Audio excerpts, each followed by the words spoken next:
The Rare Earth Intelligence Files, Series 1, The Mineral Map. What are rare earth elements, and why should you care? Your smartphone, your electric car, the jet fighter protecting your country, the MRI machine that saves lives. They all share one thing in common, and most Americans have never heard of it.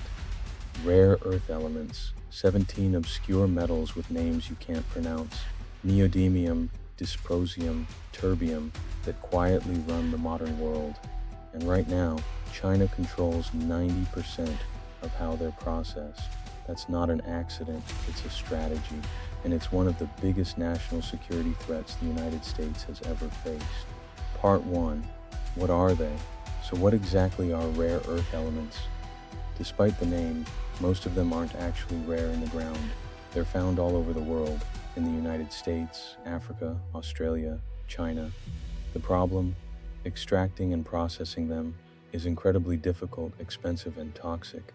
There are 17 of them on the periodic table. They don't exist in big veins you can just dig up.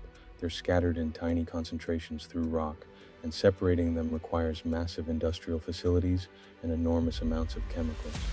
Here's what they do. Neodymium and praseodymium make the most powerful magnets in the world, inside every EV motor, every wind turbine, every military aircraft. Dysprosium and terbium keep those magnets working at high temperatures, critical for defense systems. Cerium and lanthanum go into catalytic converters, camera lenses, and oil refining. Europium and terbium give your screen its colors. Without rare earths, the entire modern economy grinds to a halt. Part 2. The map. Now let's talk about where they come from, because this is where the geopolitics get dangerous. China holds about 37% of the world's known rare earth reserves, but they process over 90% of global supply. That gap, reserves versus processing, is China's weapon. Even minerals mined in other countries often have to go through China to be refined.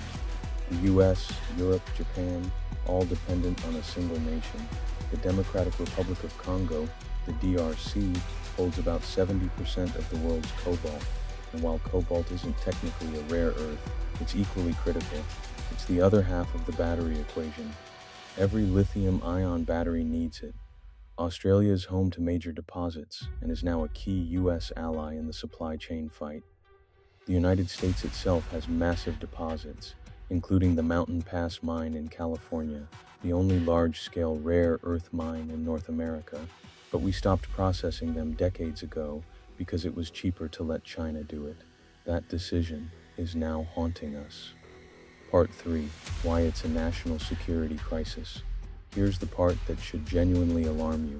The United States Department of Defense uses rare earths in over 900 weapon systems, F-35 fighter jets, Tomahawk missiles, Virginia-class submarines, Patriot missile defense systems. In 2010, when China had a political dispute with Japan, they cut off rare earth exports overnight. In late 2024, China did it again, announcing export restrictions on several rare earths directly in response to US tariffs.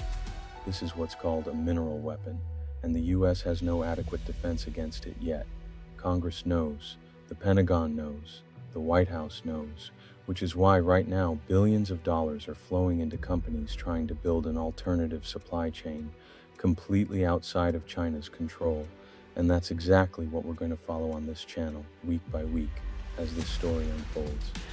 This is the story of the 21st century's most important resource war, and most people have no idea it's happening. Subscribe right now, because next week we're going inside the Democratic Republic of Congo, where China has quietly bought control of 80% of the world's most critical cobalt mines. The story gets darker from here. You're going to want to see it. Hit the subscribe button. Drop a comment telling me, did you know about rare earths before today?